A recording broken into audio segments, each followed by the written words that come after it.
Hello, guys. My name is Tolu, I'm Mrs. Temi. and welcome to KFL TV.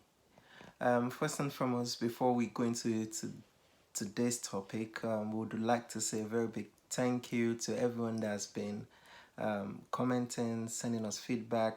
To all our subscribers, we really do appreciate you, and sort of phenomenal feedback we've gotten from the last topic, which was friendship. It's been absolutely amazing. Thank you, guys. So we really appreciate it. Thank Keep you. them coming. Spread the word. And yes, and by God's grace, we keep learning from each other as we go ahead. So today's topic is going to be a parenting topic, and it is titled Boundaries and Routines.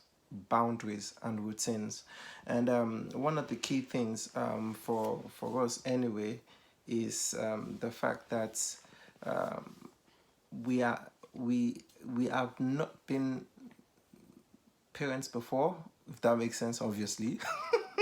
And Tim is obviously of our first child, so we're learning as we go, obviously based on some of our personal experiences, what our parents are doing that we like, some of the things that they are doing that, not that we don't like it, but yes, you get the idea. But one of the key things that we believe helps out, and this is even from speaking to other parents in terms of well-experienced parents who have got kids, that are bringing up kids, and as well as people who are more or less on the same level as us in terms of first-time parents, or have got maybe 2 or 3 kids. Boundaries, setting boundaries and having routine is actually quite important, because when you have a routine in place, and actually I can say it as a fact, first-hand experience, that some routines that we have in place, thanks to my wife, with Tim, it's actually quite helpful. I mean, from the fact that when I pick him up from nursery sometimes, and then we get home, and he will be the one to tell me, "Daddy, wash hands, wash hands." So he's going into the bathroom to wash his hands. That is a routine that his mom was responsible for. And to be honest, even between myself and Tammy, I think I'm the one that's good with setting boundaries, and Tammy is good with developing a routine. I tried to develop a routine once. It didn't work out. It definitely did not work out. But yeah, setting boundaries and developing a routine would definitely help. For example, there are certain things that even when Tim does now, he's starting to understand the eyes. Like, I just need to give him the eyes. And then he would respond to me. I'm like, "Daddy, no, no, no, naughty daddy, naughty daddy," without even me saying anything. And that helps, because sometimes when we're out and I don't want to show the African in me, I just give him the eyes, and then he gets it. But again, balancing these things is quite difficult in terms of how do you balance it. I mean, I remember this was literally when Tim was barely 6 months. No, is it 6 months? Or no, I think 1 year, actually 1 year, when I wanted to start setting certain boundaries. The grandparents were like, no. Even Tim's mom was like, no, no, he's still a baby, he's still a baby. And yes, he was still a baby at one. But then, how do you decide when to start effecting certain boundaries? And the way you're going to set a boundary for a 2-year-old is definitely different from the way you're going to set a boundary for a 5-year-old, for a 10-year-old, for a 17-year-old, even for a 21-year-old. Even there's as we are married now, but our parents can still set certain boundaries for us. It is how it is how they go about it. So how do you do that? How do you develop a routine where you stick to the routine, and the routine, mind you, is not a punishment. The routine is, number one, to make life easier for you as a parent, but more importantly, a routine, when you're setting routines and you're setting boundaries, it is to add value to the child's life, to teach them some core principles of life. I mean, one of just the last session we had in our house fellowship gathering, we were talking about resilience, where processes are being lost. Everyone wants a quick fix, forgetting the fact that for everything you successfully achieve, there is processes that has been developed, or the processes you go through to achieve that success is actually part of what makes that success as we know it long lasting, if you like. I mean, we all know when you cook noodles, it takes less than what, 3 minutes max, and but you have the noodles and you're filled up for maybe maximum maybe an hour or two. But by the time you do pounded yam, it won't take you 3 minutes to do pounded yam, but you will be filled up for longer because the process takes longer. So setting boundaries and developing routines. Tell me. Yeah, what should I add to it? You've actually said quite a lot. I will just sort of go over routines, for example. So, I mean, parents and obviously those that will become parents in the future by God's grace. What are the routines that you put in place? What are those routines?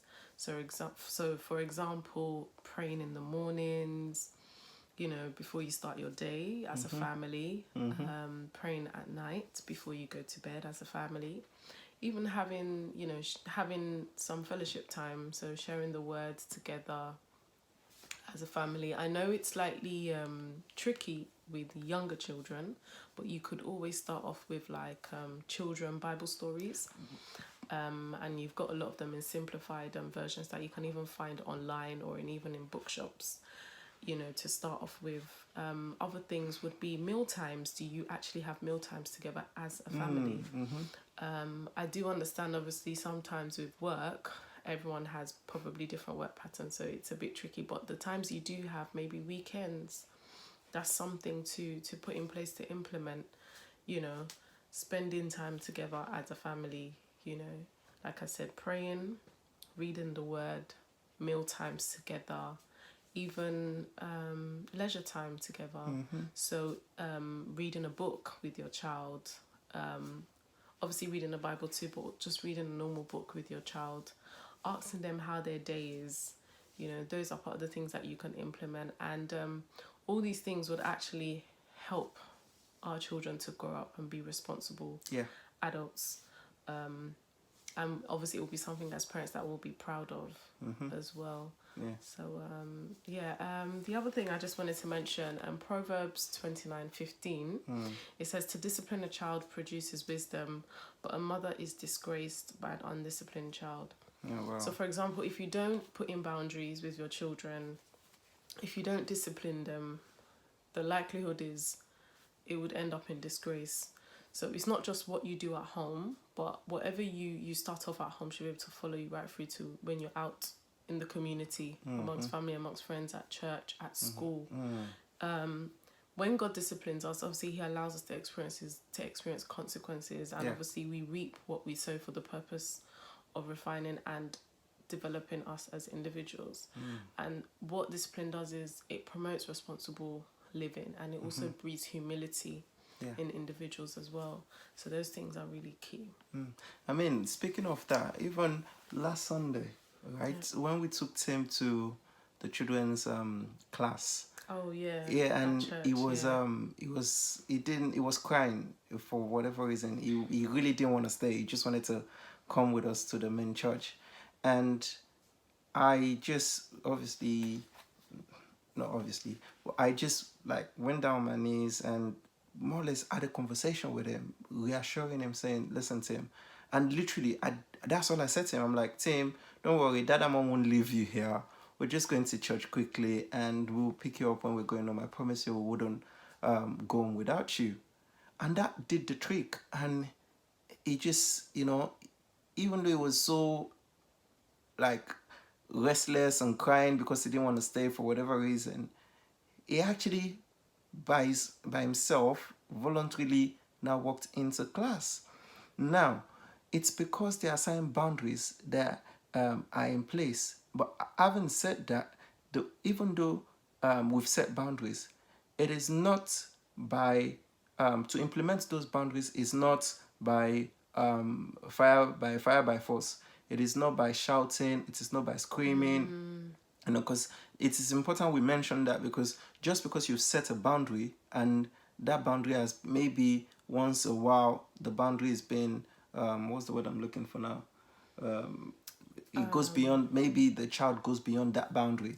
There is a way to discipline that child without screaming, without smacking, without being malicious about it. I mean, if you refer back to our love and discipline video, and just have and watch that video again and get the principle of love and discipline, then you would realize that yes, there will be certain times when you would have to be stern and be firm, and unfortunately smack maybe, but largely it is not about the smacking. It's about instilling that understanding, discovering how your child gets information.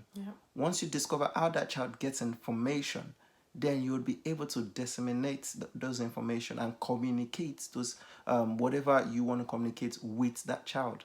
So sometimes it's not just about shouting, saying, "Go there, come." No, once a boundary has been established and you've been implementing that boundary regularly, it's just like I said, like there are certain things that I don't even need to say anything. I'll just do my hand. No, no. And it's Tim himself that'll be like, no, no, no, no, no, naughty daddy, naughty daddy. And then we just sort of turn it into a joke and turn it into a play. But he gets the message, So, and when you have routines as well, especially with kids like Tim's age, anything you're trying to do in terms of either it's setting boundaries or developing a routine, it has to capture their attention. It has to be fun. And there's been times, and again, even though I say I'm not good at routine, I think I accidentally developed a routine actually, because when I go and pick Tim, I don't drive. I just, because his Tim's nursery is not too far away from where we live, so I just walk down. But on our way back home, walking home, we sing songs, we joke, we play, to the extent where anytime we now go together to pick him, most of the time we drive. He doesn't want to come into the car. He would rather have us walk and then, sing songs and have fun, because that is a routine that I've accidentally developed, because, and why has it stuck with him? Because he enjoys it, and he believes this is how my nursery days should be, So, yeah, boundaries and routine. This is going to be a very short one, but let's hear your comments. Let's hear what you think. How do you set boundaries? What sort of boundaries do you put in place for your children? How do you develop routines? Because for me personally, I find it difficult developing a routine. I don't know how she does it. I actually don't know how she does it. Like I don't know how she does it. So how do you do it? How do you set boundaries, and how do you develop routines? Do you have anything else to add? I mean, we're gonna talk more on building a home. Probably that might be our next video. Hint, hint. But yeah, we'll discuss more on that in the next video. Yeah. Which will be out soon. But yeah, just to obviously go over all that you've said. I mean, boundaries does not have to include shouting at your child. There needs to be a good level of understanding between you as the parent and the child from the very beginning. You need to remember that each child is different and unique. Yes. And each child, they do things differently. They learn and they communicate differently. You might find some children are very quiet and reserved, and they don't express themselves as much, and then you find there's other children that are the complete opposite. So you definitely have to try and find the balance, and it's not a case of you trying to compare that. But your sister, I told your sister to go and do this, and then she did it. Why can't you be like that? We're not. We've been all being created. We've all been created in God's image, but we need to remember that we are all different and unique. I mean, it's funny you actually say that. That's actually very true. It is. Like, and it's so easy to fall into that trap of comparison. Yeah. It's just so easy. I mean, we all do it with friends. Or this friend would definitely do this for me because whatever, but that friend wouldn't do it. Or this brother would do this for me, but that brother never does. This sister would do this, but that sister never does. You know, it's so easy to compare ourselves, but guess what? We all have unique strengths. We all have unique weaknesses, and God has created every one of us to complement each other. So there's no way you're going to be having. I mean, some people do it, but it just feels weird having jollof rice with white rice. You know, you'd rather have you have jollof rice with dodo, and Tim, what are you thinking about food? hey, or we have white rice and ayamashi. Yeah, I'll wash it down with some nice, very chilled Affluence. Okay. You know how you do that cooking. Huh? Anyway, boundaries and routine and boundaries. Yeah. Where are we? Anyway, guys, that's gonna be the end of this video. Like we always say, please, feedbacks are welcome, comments are welcome. Please subscribe to our channel, share word of mouth, please spread the news, and more stuff are coming. And please follow us on Instagram. Our name is Kingdom Family Life. And drop us emails. Our email address is located on our YouTube channel, which is KFL TV. So please. So until next time, see you later. See you later.